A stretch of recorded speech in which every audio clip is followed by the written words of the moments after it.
सल्लल्लाहु अला हबीबिही मुहम्मद वालैहि वसल्लम। सलाम हो सैयदना मोहम्मद मुस्तफ़ा सल्लल्लाहु अलैहि वसल्लम पर और आपकी आले पाक पर। व्यूअर्स, वेलकम करता हूं आपको आपके अपने चैनल एग्रो कंसल्टेंट ज़िया में। गंदम की फसल पूरे जोबन पर है और अल्हम्दुलिल्लाह रेज़ोफास के रिजल्ट्स भी आप लोग मुलाज़ा फरमा रहे हैं। डिफरेंट दोस्तों का फीडबैक आपको मुसलसल दिया जा रहा है। आज मैं गंदम के फोलियर स्प्रे के बारे में बात करूंगा। गंदम के फोलियर स्प्रे के बारे में अभी तक हमने किसी भी यूट्यूब चैनल पर कोई कंटेंट नहीं देखा। बहुत सारी कन्फ्यूजन्स हैं जिन्हें कोशिश की जाएगी कि आज दूर किया जाए। टेक्नोलॉजी, साइंस, इनोवेशन, कमर्शलाइजेशन, ये हमारा मोटो है। इसके लिए हम काम कर रहे हैं। फोलियर स्प्रे हों और ऐसे फोलियर स्प्रे जो हमारी फसल के लिए बेहतर हों, गैर ज़रूरी ना हो, इनके बारे में बात करना बड़ा ज़रूरी समझा। इसलिए आज मैं ये डिस्कशन करने जा रहा हूँ। उम्मीद करता हूँ कि पूरे पाकिस्तान के जितने भी गंदम के काश्तकार हैं, भले मेरे सब्सक्राइबर हैं या नहीं हैं, वो इस कंटेंट को पसंद करेंगे। ये उनके लिए एक बड़ी डिफरेंट चीज़ होगी और इससे आपकी पैदावार भी बेहतर होगी। सबसे पहले मैं आपको ये बता दूँ कि गंदम की फसल को पहला स्प्रे 21 दिन पर हम जिंक का रिकमेंड करते हैं। 21 दिन की हम एक शर्त लगाते हैं याद दहानी के लिए। 25 दिन भी हो सकते हैं, 18 दिन भी हो सकते हैं। मकसद यह है कि ये हफ्ता जो होगा 19, 20 दिन, 25 दिन, 24 दिन, इन दिनों की रेंज में जिंक का एक स्प्रे करना है। और जिंक हमने क्या बोला है कि फोलियर स्प्रे करना है। Headland zinc, liberal zinc, NKG, ये 3 ब्रांड हम रिकमेंड करते हैं। इसी टाइम पर जड़ी बूटी मार स्प्रे की ज़रूरत पड़ती है। जड़ी बूटी मार स्प्रे के लिए हम यहाँ परेशान हो जाते हैं कि किस तरह जिंक की स्प्रे की प्लेसमेंट की जाए और किस तरह जड़ी बूटी मार स्प्रे की प्लेसमेंट की जाए, इनको कैसे इकट्ठा किया जाए। तो आप दोस्तों को बताना ये ज़रूरी है। पहली वीडियो में मैं बता चुका हूँ कि पहले तो कोशिश करें कि जो स्प्रे नुकीले पत्ते के लिए अलग है और चौड़े पत्ते के लिए अलग है, उनको अलग किया जाए। आपने अपने खेत में देखना है कि चौड़े पत्ते की रेशो ज़्यादा है खेत में, तो पहले चौड़े पत्ते वाला कर लें। अगर आप समझते हैं कि नुकीले पत्ते वाला स्प्रे करना पड़ेगा, उसकी जड़ी बूटियाँ ज़्यादा है, तो नुकीले पत्ते वाला कर लें। अब इन दोनों में देखना ये पड़ता है कि नुकीले पत्ते वाले जब हम स्प्रे करते हैं तो इसकी भी 2 इकसाम है। चौड़े पत्ते वाला स्प्रे तो हमने 2 से 3 पत्ते की स्टेज पर करना होता है। जब हमारे जितने भी जड़ी बूटियाँ वो पहला पानी देंगे उसके बाद उगेंगी, यानी चौड़े पत्ते वाली जड़ी बूटियां पहले पानी के बाद निकलती हैं सारी, तो उनको 2 से 3 पत्ते की स्टेज पर हमने कर लेना होता है। नुकीले पत्ते का जो स्प्रे है इसकी फिर आगे 2 कैटेगरीज हैं। इसमें कुछ ऐसे स्प्रे हैं जो हमने 3 से 4 पत्ते की स्टेज पे या 3 पत्ते की स्टेज पे करने होते हैं।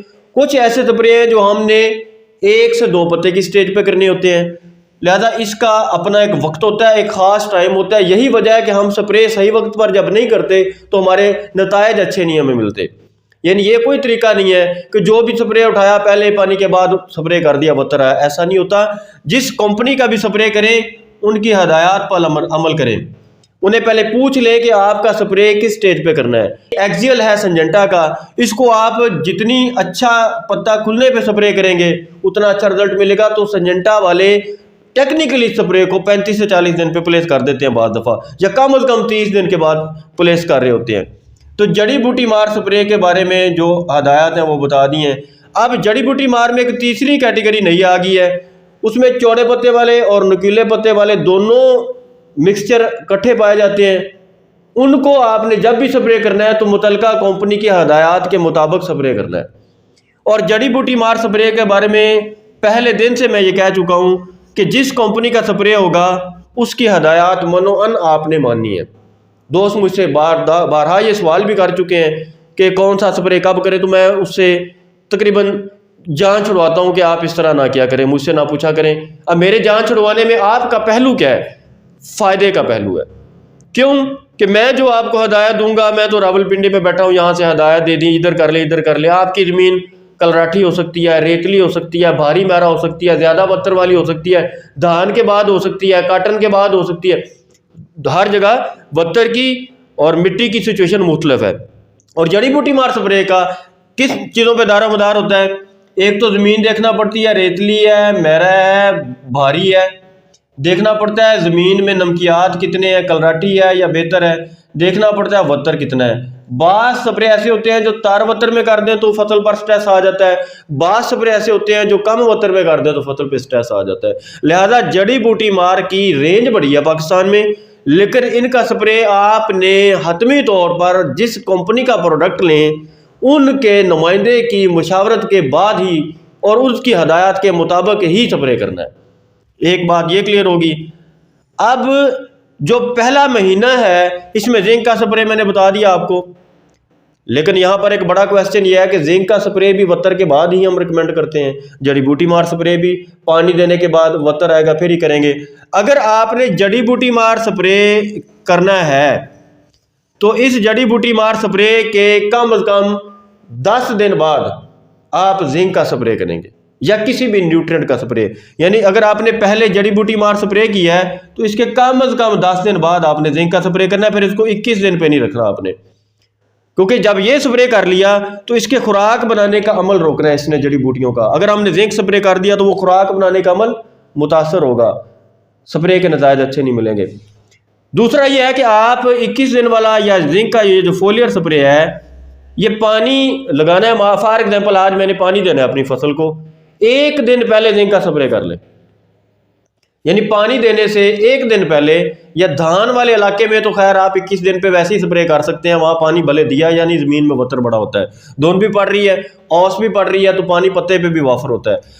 यानी पानी देने से 1 दिन पहले आप जिंक का स्प्रे कर ले, जब वतर आ जाए तो जड़ी बूटी मार स्प्रे कर ले, फिर तो वो टेंशन ही खत्म होगी। आइडियल सिचुएशन होगी जो मैंने आपको बताई है।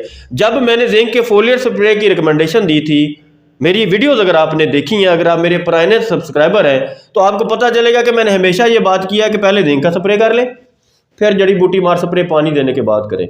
लेकिन दोस्त ये मेरी बात भूल जाते हैं, लिहाजा मैं फिर दोहरा रहा हूँ कि जिंक का स्प्रे पानी देने से 1 दिन पहले कर लें, 2 दिन पहले कर लें, कोई स्ट्रेस नहीं है, कोई नुकसान नहीं है, कोई परेशानी नहीं है। पानी दे वतर आ जाए तो हदायत जो कंपनी के नुमाइंदे की हों उसके मुताबिक आप जड़ी बूटी मार स्प्रे कर लें। आगे चलते हैं। 40 से 60 दिन की जब आपकी फसल हो जाए तो तीसरा स्प्रे आपने करना है, यानी पहला स्प्रे जिंक का, दूसरा स्प्रे जड़ी बूटी मार और तीसरा spray micro nutrient. 5 micro nutrient होते हैं, copper, zinc, iron, manganese, boron वगैरह वगैरह का मिक्सचर होता है। ये आप 40 से 60 दिन पे स्प्रे कर लेंगे। इस स्टेज पे कुछ दोस्त अमाइनो एसिड का स्प्रे भी करते हैं और कुछ कंपनीज के नुमाइंदे भी रिकमेंड करते हैं। लेकिन आप दोस्तों को मैंने पहले एक प्रोग्राम में बताया था कि अगर आप माइक्रो न्यूट्रेंट का स्प्रे जिसमें कॉपर, आयरन, मैंगनीज, बोरान होगा, जैसे कि हेडलैंड मल्टी की मैं मिसाल देता हूं, अगर आप हेडलैंड मल्टी का स्प्रे करते हैं माइक्रो न्यूट्रेंट का तो आपको अमाइनो एसिड का स्प्रे करने की जरूरत नहीं है। यह आपके फायदे की बात है, आपका खर्चा बचेगा। क्यों? आपने जब अजजाए सगीरा जिसमें कॉपर, आयरन, बोरान, मैंगनीज और थोड़ी बहुत जिंक होगी, जब ये स्प्रे करेंगे पौधे के अंदर अमाइनो एसिड बनाने वाली फैक्ट्री खुद बहुत काम करना शुरू कर देगी। पौधे के अंदर खुद बहुत अमाइनो एसिड बनना शुरू हो जाएंगे। जब पौधे के अंदर खुद बहुत ही अमाइनो एसिड बनना शुरू हो जाएंगे तो हमें फिर अमाइनो एसिड के स्प्रे करने की जरूरत नहीं है। गौर से सुन लें मेरी बात। इसलिए मैं कहता हूं कि ढूंढ कर करें, तलाश करें, और ये स्प्रे हमारे मुल्क में सबसे बड़ा जरूरी स्प्रे है जो आसानी से मार्केट में मिलता नहीं है। हेडलैंड मल्टी के सिवा किसी के पास भी स्प्रे नहीं है। स्वात एग्रो के पास हेडलैंड मल्टी है। कुछ इंपोर्टेड ब्रांड अब आ गए हैं क्योंकि हमने इस स्प्रे की अहमियत पर बहुत दफा बात की है और दोस्त इसके नतायज देखकर हैरान रह गए हैं कि ये तो इतना कमाल का स्प्रे है कि धुएंधार बैटिंग समझ लें, 20-20 खेलता है। तो इसलिए हम 40 से 60 दिन की फसल पर आपको कहते हैं कि आप हेडलैंड मल्टी का स्प्रे कर लें, या इससे मिलता जुलता ब्रांड भी कुछ दोस्त साहिबान के पास भी एक लिक्विड फॉर्म एक ब्रांड है, इस तरह और भी लोकल कंपनीज के पास है। लेकिन वो मैं रिकमेंड इसलिए नहीं करता कि वो लिक्विड फॉर्म में है और लोकली मार्केट में बने हुए हैं, उनके स्टैंडर्ड उतने अच्छे नहीं है बहरहाल जितना हेडलैंड मल्टी का स्टैंडर्ड, क्वालिटी वो नहीं है बहरहाल। 3 स्प्रे हो गए आपके। जिंक का स्प्रे पानी देने से पहले कर लिया, और अगर भूल गए तो फिर जड़ी बूटी मार स्प्रे के 10 दिन बाद करना है। यानी जो जिंक का स्प्रे हमने पहले रिकमेंड किया है, या तो पहले कर ले पानी देने से, या अगर जड़ी बूटी मार स्प्रे कर लिया है, कर ही लिया है, तो फिर इसके 10 दिन बाद दें, कोई इशू नहीं है, फिर इसको थोड़ा सा आगे जाने दें। इस कमी को थोड़ा सा आप मैनेज कर सकते हैं। किस दिन पे हम कहते हैं जिंक देना जरूरी है, तो जबरदस्त यूरिया आप दे सकते हैं पानी में, वो आपकी जिंक की बहुत सारी कमी को पूरा कर देगा। अलबत्ता जबरदस्त यूरिया जिंक स्प्रे का मुतबादल नहीं है, वो नतीजा नहीं दे सकता जो फोलियर जिंक आपको देगा, लेकिन थोड़ा बहुत एज दे देगा। अगर आप नहीं कर पाए स्प्रे पानी देने से पहले जिंक का, और जड़ी बूटी मार स्प्रे ही पहला स्प्रे आपका होगा, तो पानी में आप जबरदस्त यूरिया दे सकते हैं। सारी चीजें क्लियर होगी। आगे आ जाएगी फसल आपकी गोब पे, चौथा स्प्रे होगा पोटाश का और बोरान का, और अगर इसमें जिंक भी मिल जाए तो क्या ही बात है। ये हमारा चौथा स्प्रे होगा। ये बूटिंग स्टेज गोब पे करना पड़ेगा हमें। चौथा स्प्रे गोब पर हमने करना है पोटाश का, बोरान का, ये क्रिटिकल स्प्रे है। एक स्प्रे पांचवा मैं यहां पर लिख रहा हूं जिब्रेलिक एसिड का। जिब्रेलिक एसिड का स्प्रे कुछ दोस्त पहले दूसरे पानी पे पूछ रहे होते हैं, तो पहले दूसरे पानी पे तो इसकी कोई पोजीशन ही नहीं है, ये करना होता है गोब पर ही जाकर। अब गोब पर जाकर ही इसको आपने स्प्रे करना है। ये दाने की पोलिनेशन में बड़ा मावन साबित होता है। ये जो पोटाश और बोरान का स्प्रे हम करवाते हैं, ये भी पोलिनेशन में मावन साबित होता है और दाने की भराई अच्छी करता है। तो ये दो स्प्रे दाने की अच्छी भराई के लिए। पोटाश और बोरान का स्प्रे तो हर कीमत पर, ये स्टार मैंने लगा दिया, हर कीमत पर पोटाश और बोरान का स्प्रे तो करना ही करना है। अलबत्ता जिब्रेलिक एसिड का स्प्रे अगर आप कर लें तो महंगा नहीं होता।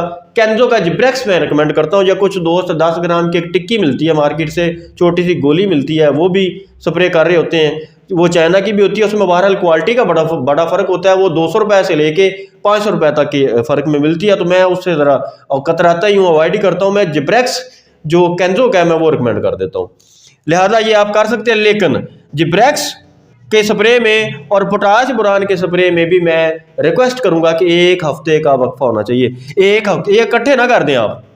तो टोटल स्प्रे आपके जो गंदम के लिए मैं रिकमेंड करूंगा फोलियर, जो क्रिटिकल है, जो आपकी फसल में ज्यादा पैदावार के दामन है, जिंक का स्प्रे हो गया, जड़ी बूटी मार स्प्रे हो गया, हेडलैंड मल्टी का स्प्रे होगा, या कॉपर फेरस बोरान मैंगनीज का स्प्रे हो गया, पोटाश और बोरान का स्प्रे हो गया, इसी तरह जिब्रेलिक एसिड का स्प्रे हो गया। अब बारानी इलाके में कुछ दोस्तों ने स्प्रे करने होते हैं शुरू में, बारिश के दिनों में, दिसंबर में बारिश हो जाती है, जड़ी बूटी मार स्प्रे भी उनके उस रूटीन से नहीं चल रहे होते जो हमारे आम रूटीन में हो रहे होते हैं। तो ये दोस्त पहले महीने में फास्फोरस का भी स्प्रे कर सकते हैं। पहले हम हाईफास का स्प्रे रिकमेंड करते थे, ये बारानी इलाकों के लिए मैं बात कर रहा हूँ।